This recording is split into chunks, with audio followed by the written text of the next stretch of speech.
Wachane baba, JB 64 siku zote ukweli unauma baba, waambie.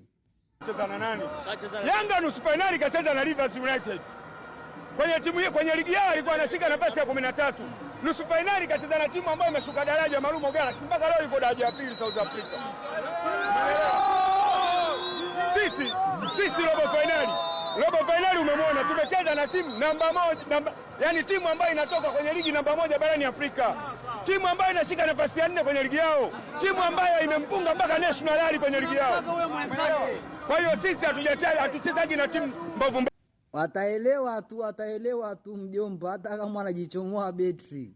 Finali zetu zote tumecheza na timu kubwa. Robo finali ya kwanza na TP Mazembe, robo finali ya pili tumecheza na Kaizer Chiefs, robo finali ya tatu tumecheza na Orlando Pirates, robo finali ya 4 Wydad Casablanca, robo finali ya 5 tumecheza tena na National, robo finali ya 6 African Football League na National.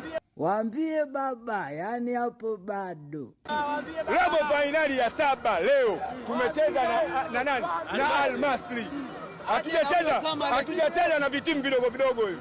Sasa wape ya mwisho kwa mashabiki wa Simba wanachokisubiri ni nini? Sisi tunaenda kutimiza azma ya marehemu John Pombe Magufuli. Alisema kwamba Simba ndio iwe timu ya kwanza kulileta kombe la Afrika. Na ile kombe sisi tunapita nalo. Msimu tunalichukua ile kombe. Paka waseme Simba shikamoo. Na bahati nimeingia kipindi cha pili. Shendi. Aduh bobo.